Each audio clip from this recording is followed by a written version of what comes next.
नमस्कार। आज हम कुछ ऐसे सामयिक मुद्दों पर गहराई से बात करने वाले हैं जो सिविल सेवा परीक्षाओं की तैयारी के लिहाज से आप जानते हैं काफी महत्वपूर्ण हैं। हमारे पास अलग-अलग स्रोतों से जुटाई गई जानकारी है, जैसे न्यायाधिकरणों से जुड़े विवाद, फिर भारत-भूटान संबंधों में कुछ नए मोड़, गगनयान मिशन की तैयारी, एक सुरक्षा घटना और हाँ, दिल्ली एनसीआर का पर्यावरण संकट। हमारा मकसद बिल्कुल साफ है, इन सभी विषयों से सबसे जरूरी जानकारी निकालना, उसके अलग-अलग पहलुओं को समझना और ये देखना कि भाई प्रीलिम्स और मेंस के लिए क्या खास बातें ध्यान में रखनी है। तो चलिए सीधे मुद्दे पर आते हैं और इन विषयों को एक-एक करके समझते हैं। शुरुआत करते हैं शासन प्रणाली और न्यायपालिका से जुड़े एक अहम मुद्दे से। ये न्यायाधिकरणों के कामकाज को लेकर जो हालिया बहस छिड़ी है। न्यायाधिकरण सुधार अधिनियम 2021 को चुनौती दी गई है, ऐसा क्यों हो रहा है? बिल्कुल। ये मामला काफ़ी पेचीदा है और सीधे तौर पर न्यायपालिका और कार्यपालिका के बीच जो शक्तियों का संतुलन है, उससे जुड़ा है। मुख्य चुनौती इस बात पर है कि 2021 के इस अधिनियम में कुछ ऐसे प्रावधान मतलब वो प्रोविजंस वापस ले आए गए हैं जिन्हें सुप्रीम कोर्ट पहले ही अपनी न्यायिक समीक्षा में रद्द कर चुका था। अच्छा। जी। तो ये एक तरह से सुप्रीम कोर्ट के पिछले फैसलों को क्या कहते हैं निष्प्रभावी करने जैसा माना जा रहा है और इसीलिए टकराव की स्थिति बनी है। अच्छा, तो ये सिर्फ कोई तकनीकी या कानूनी बारीकी नहीं बल्कि एक तरह से संस्थागत टकराव है। और मैंने सुना है कि सुप्रीम कोर्ट की चिंता सदस्यों के कार्यकाल को लेकर भी काफी मजबूत है। मतलब छोटा कार्यकाल कैसे समस्या बन जाता है? हाँ, कार्यकाल का मुद्दा इस बहस के आप कह सकती हैं केंद्र में है। सुप्रीम कोर्ट का मानना रहा है कि न्यायाधिकरण सदस्यों का कार्यकाल अगर बहुत छोटा रखा जाता है, जैसे कि इस अधिनियम में प्रस्तावित 4 साल, तो ये उनकी स्वतंत्रता पर असर डाल सकता है। तर्क ये है कि छोटा कार्यकाल सदस्यों को अपने कार्यकाल के नवीनीकरण या भविष्य की नियुक्तियों के लिए एक तरह से कार्यपालिका पर निर्भर बना सकता है। इससे न केवल उनकी निष्पक्षता प्रभावित हो सकती है, बल्कि योग्य और अनुभवी लोग भी शायद इन पदों पर आने से कतराएं। अच्छा। हाँ, और ये सीधे सीधे न्यायिक स्वतंत्रता के व्यापक सिद्धांत से जुड़ा मामला है, जो हमारे संविधान के मूल ढांचे का हिस्सा माना जाता है। लेकिन सरकार का भी तो अपना पक्ष होगा। हाँ। उनका क्या तर्क है इस पर? वो क्या कह रहे हैं? बिल्कुल, सरकार का तर्क है कि न्यायाधिकरणों के सदस्यों का कार्यकाल कितना हो, उनकी नियुक्ति के लिए न्यूनतम आयु क्या हो, ये सब तय करना एक आप कहिए नीतिगत मामला है और नीति बनाना संसद का विशेषाधिकार है। उनका मानना है कि विधायिका को ये तय करने का अधिकार है कि न्यायाधिकरणों की संरचना कैसी हो और उनकी सेवा शर्तें क्या हों। हाँ, सेपरेशन ऑफ पावर्स वाली बात आ गई यहाँ पर। जी बिल्कुल। यहाँ शक्तियों के पृथक्करण सेपरेशन ऑफ पावर्स का सिद्धांत सामने आता है। जहाँ न्यायपालिका अपनी स्वतंत्रता की बात कर रही है, वहीं कार्यपालिका और विधायिका अपने नीति निर्माण के अधिकार क्षेत्र की। ये पूरा मुद्दा देखिए मेंस परीक्षा के जीएस पेपर 2 के लिए काफी महत्वपूर्ण हो जाता है, जहां शासन प्रणाली, न्यायपालिका और शक्तियों के पृथक्करण जैसे विषय आते हैं। और प्रीलिम्स के लिए अधिनियम का साल 2021 और विवाद के मुख्य बिंदु जैसे कार्यकाल, न्यायिक समीक्षा ये याद रखने चाहिए। समझ गया। ये वाकई एक जटिल संतुलन का मामला है।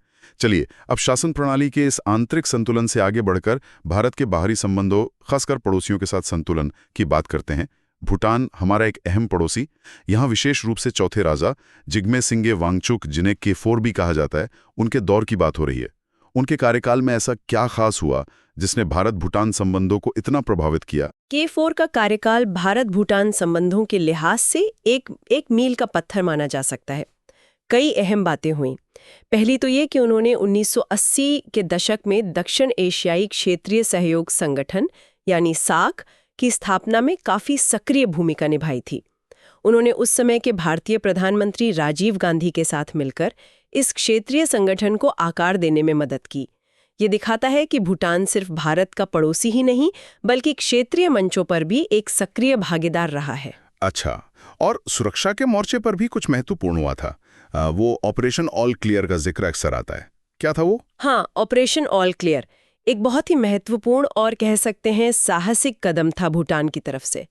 2003-4 में K4 के नेतृत्व में ही भूटान ने अपनी धरती पर सक्रिय भारतीय विद्रोही समूहों जैसे उल्फा और NDFB के खिलाफ एक बड़ा सैन्य अभियान चलाया। ये समूह भूटान के दक्षिणी जंगलों में अपने ठिकाने बनाकर भारत में गतिविधियां चला रहे थे।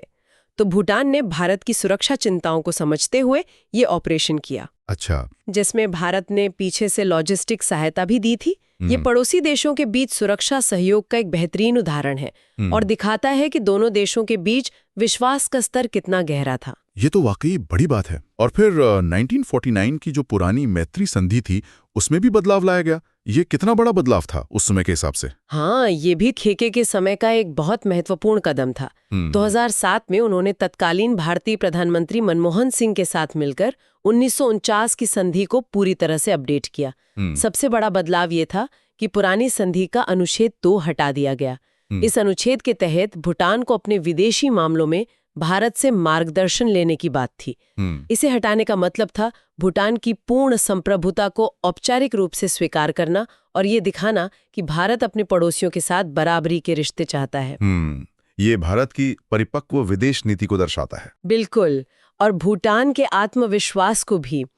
परीक्षा के नजरिए से देखें तो ऑपरेशन का नाम, संधि के वर्ष, पुरानी 1949, नई 2007 और K4 की भूमिका प्रीलिम्स के लिए अहम है। मेंस में ये भारत की नेबरहुड फर्स्ट नीति और विकसित होते द्विपक्षीय संबंधों के विश्लेषण में काम आ सकता है। बिल्कुल, पड़ोसी देशों के साथ ऐसे मजबूत और विकसित होते रिश्ते वाकई महत्वपूर्ण हैं। अच्छा, अब जमीन से ऊपर उठकर आसमान की तरफ देखते हैं। भारत का महत्वाकांक्षी गगनयान मिशन।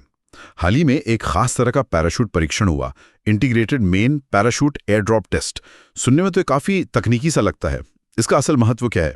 क्या खास बात है इसमें? देखिए, ये परीक्षण गगनयान मिशन की सुरक्षा पहेली का एक बहुत जरूरी हिस्सा है। जब हमारे अंतरिक्ष यात्री वापस पृथ्वी पर लौटेंगे तो उनके क्रू मॉड्यूल को सुरक्षित उतारने के लिए पैराशूट सिस्टम सबसे अहम होगा। ये जो खास टेस्ट हुआ, इसका मकसद था पैराशूट सिस्टम की मजबूती और स्थिरता को जांचना, वो भी एक मुश्किल स्थिति में। आप कल्पना कीजिए कि अगर मुख्य पैराशूटों में से कोई एक खुलने में थोड़ी देर कर दे या मान लीजिए पूरी तरह ना खुले तो क्या होगा? अच्छा, यानी ये एक तरह का व्हाट इफ सिनेरियो टेस्ट था। अगर सब कुछ प्लान के मुताबिक ना हो तब भी सुरक्षा बनी रहे, ये सुनिश्चित करना था। बिल्कुल सही। इसी स्थिति को जब एक पैराशूट ठीक से काम न करे और लोड असंतुलित हो जाए, तकनीकी भाषा में एसिमेट्रिक डिसरीफिंग कहते हैं। इस परीक्षण का खास मकसद यही जांचना था कि ऐसी स्थिति में भी क्रू मॉड्यूल स्थिर रहता है या नहीं, कहीं वो खतरनाक तरीके से डगमगाने तो नहीं लगता। ये दिखाता है कि इसरो कितनी बारीकी से हर संभावित जोखिम का आकलन कर रहा है और यात्रियों की सुरक्षा को सर्वोच्च प्राथमिकता दे रहा है। वाकई ये तो जबरदस्त तैयारी है। मतलब हर छोटी बड़ी गड़बड़ी की आशंका को ध्यान में रखकर सिस्टम को परखा जा रहा है। हाँ, मानव अंतरिक्ष उड़ान मिशन में कोई भी चूक, आप समझ सकते हैं, बहुत भारी पड़ सकती है। इसरो की ये जो यंजीनता है और सावधानी है, ये इसी बात का प्रमाण है। वो जानते हैं कि मिशन की सफलता जितनी जरूरी है, उतनी ही जरूरी अंतरिक्ष यात्रियों की सुरक्षित वापसी भी है।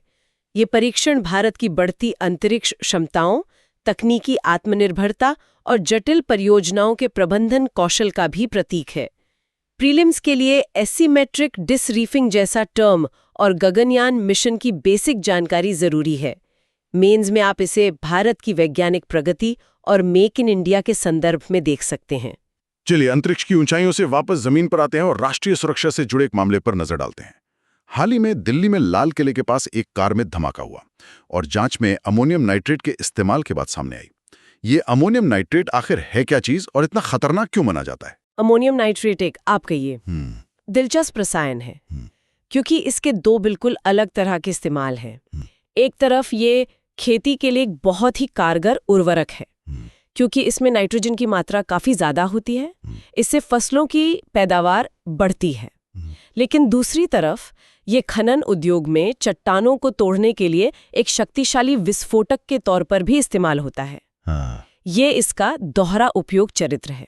ओह, मतलब एक तरफ उपयोगी, दूसरी तरफ खतरनाक। तो इसके गलत इस्तेमाल का खतरा तो हमेशा बना रहता होगा, खासकर आतंकी गतिविधियों में। हाँ बिल्कुल, क्योंकि ये आसानी से मिल जाता है और इसे विस्फोटक बनाना भी अपेक्षाकृत सरल है। इसलिए आतंकी संगठन इसका दुरुपयोग करने की फिराक में रहते हैं। दुनिया भर में कई आतंकी हमलों में इसका इस्तेमाल हो चुका है। इसी खतरे को देखते हुए भारत में इसकी खरीद, बिक्री, भंडारण और इस्तेमाल को काफी सख्ती से नियंत्रित किया जाता है। इसके लिए विस्फोटक अधिनियम 1884 के तहत खास नियम बनाए गए हैं, अमोनियम नाइट्रेट नियम 2012। इनका मकसद यही है कि ये गलत हाथों में न पड़े। और ये जो लाल किले के पास धमाका हुआ, इसकी जांच कौन कर रहा है? एनआईए का नाम आ रहा है इसमें? हाँ, गृह मंत्रालय ने इस मामले की जांच तुरंत राष्ट्रीय जांच एजेंसी एनआईए को सौंपती है। एनआईए हमारी मुख्य आतंकवादी रोधी जांच एजेंसी है। किसी मामले का एनआईए को सौंपा जाना ही ये दिखाता है कि सरकार उसे कितनी गंभीरता से ले रही है। इससे ये संकेत मिलता है कि इस घटना के पीछे किसी आतंकी साजिश या संगठित अपराध का एंगल होने की आशंका है। परीक्षा के लिए अमोनियम नाइट्रेट के उपयोग, उर्वरक विस्फोटक, नियम 2012 और एनआईए जैसी एजेंसियों की भूमिका आंतरिक सुरक्षा के संदर्भ में महत्वपूर्ण है। आंतरिक सुरक्षा की ये चुनौती अपनी जगह है, लेकिन एक और चुनौती है जो हर साल दिल्ली एनसीआर के लाखों लोगों को प्रभावित करती है, वायु प्रदूषण। हाल ही में वायु गुणवत्ता गंभीर यानी सिवियर होने पर ग्रेडेड रिस्पॉन्स एक्शन प्लान, जिसे ग्रैप कहते हैं, उसका स्टेज 3 लागू किया गया। ये ग्रैप क्या है और स्टेज 3 में होता क्या है असल में? ग्रैप दरअसल दिल्ली एनसीआर में वायु प्रदूषण से निपटने के लिए एक चरणबद्ध आपातकालीन प्रतिक्रिया योजना है, मतलब स्टेप बाय स्टेप प्लान। जैसे जैसे हवा की गुणवत्ता खराब होती जाती है, वैसे वैसे कड़े कदम उठाए जाते हैं। इसे वायु गुणवत्ता प्रबंधन आयोग CAQM लागू करता है। स्टेज 3 तब लागू होता है जब एयर क्वालिटी इंडेक्स AQI गंभीर श्रेणी में पहुंच जाता है, जो आमतौर पर 401 से 450 के बीच होता है। इस स्टेज पर प्रदूषण को तुरंत काबू में लाने के लिए काफी सख्त उपाय किए जाते हैं। कितने सख्त? मतलब आम जन जीवन पर क्या असर पड़ता है इसका? असर काफी पड़ता है। स्टेज 3 में सबसे बड़ा कदम होता है सभी तरह के गैर जरूरी निर्माण और विध्वंस कार्यों पर पूरी तरह रोक लगा देना। खुदाई, ड्रिलिंग, बिल्डिंग का काम सब बंद हो जाता है, सिवाय कुछ राष्ट्रीय महत्व की परियोजनाओं या बहुत जरूरी कामों के। इसके अलावा सड़कों पर चलने वाले वाहनों पर भी पाबंदी लगती है। किस तरह के वाहनों पर? क्या सब गाड़ियां बंद हो जाती हैं? नहीं, सब नहीं, लेकिन पुराने और ज्यादा प्रदूषण फैलाने वाले वाहनों को निशाना बनाया जाता है। स्टेज 3 के तहत दिल्ली एनसीआर में BS3 भारत स्टेज 3 पेट्रोल और BS4 भारत स्टेज 4 डीजल वाली कारों और हल्के मोटर वाहनों के चलने पर रोक लगा दी जाती है। इससे ट्रैफिक कम होता है और उम्मीद की जाती है कि प्रदूषण में भी कुछ कमी आएगी। जरूरी सेवाओं वाले वाहनों को छूट रहती है बेशक। और स्कूलों पर भी असर पड़ता है। मैंने सुना था ऑनलाइन क्लास की बात हुई थी। हाँ, स्टेज 3 में CAQM राज्यों को ये सलाह देता है कि वे स्थिति की गंभीरता को देखते हुए कक्षा 5 तक के बच्चों के लिए स्कूल बंद करके ऑनलाइन पढ़ाई करवाएं, और दिल्ली सरकार ने इसे लागू भी किया था। ये कदम दिखाता है कि खराब हवा सिर्फ पर्यावरण का मुद्दा नहीं, बल्कि एक गंभीर सार्वजनिक स्वास्थ्य आपातकाल है, खासकर बच्चों के लिए, जिनकी सेहत पर इसका बहुत बुरा असर पड़ता है। ये उपाय भले ही थोड़े मुश्किल लगे, लेकिन गंभीर हालात में जरूरी हो जाते हैं। सही कहा। ये सारे उपाय मिलकर स्थिति को और बिगड़ने से रोकने की कोशिश करते हैं। तो प्रीलिम्स के लिए GRAP के अलग अलग स्टेज और उनके तहत लागू होने वाले खास उपाय, जैसे वाहन मानक, निर्माण रोक और CAQM का नाम याद रखना जरूरी है। और मेंस में ये शहरीकरण, पर्यावरण शासन और जन स्वास्थ्य के बीच के जटिल संबंधों को समझने के लिए एक अच्छा केस स्टडी बन सकता है। तो आज हमने कई महत्वपूर्ण और अलग अलग क्षेत्रों के मुद्दों पर बात की। न्यायाधिकरणों में संवैधानिक संतुलन की चुनौती, भारत भूटान के बीच विकसित होते संबंध, गगनयान मिशन की तकनीकी बारीकियां और सुरक्षा पर जोर, अमोनियम नाइट्रेट जैसे दोहरे उपयोग वाले पदार्थ से जुड़ी आंतरिक सुरक्षा की चिंताएं, और दिल्ली एनसीआर का गंभीर वायु प्रदूषण संकट। ये सब दिखाता है कि शासन, कूटनीति, विज्ञान, सुरक्षा और पर्यावरण कैसे एक दूसरे से गहरे जुड़े हुए हैं। बिल्कुल। और इन सभी मामलों में एक धागा जो सबको जोड़ता है, वो है संतुलन साधने की चुनौती। चाहे वो न्यायपालिका और कार्यपालिका के बीच शक्तियों का संतुलन हो, या पड़ोसी देश के साथ संप्रभुता और सुरक्षा सहयोग का संतुलन हो, या फिर विकास की आकांक्षाओं और पर्यावरण संरक्षण की जरूरत के बीच संतुलन हो, हर मोर्चे पर एक नाजुक संतुलन कायम रखना जरूरी है। आज की चर्चा से कुछ मुख्य बातें जो सामने आईं, एक बार जल्दी से दोहरा लेते हैं। पहला, न्यायाधिकरण सुधार अधिनियम 2021 न्यायिक स्वतंत्रता बनाम संसदीय अधिकार क्षेत्र के टकराव के कारण विवादों में है। दूसरा, भारत भूटान संबंध K4 के नेतृत्व में परिपक्व हुए, जिसमें सुरक्षा सहयोग और संप्रभुता का सम्मान अहम रहा। तीसरा, गगनयान मिशन में ISRO सुरक्षा को लेकर बेहद सतर्क है और पैराशूट जैसी प्रणालियों का कड़ाई से परीक्षण कर रहा है।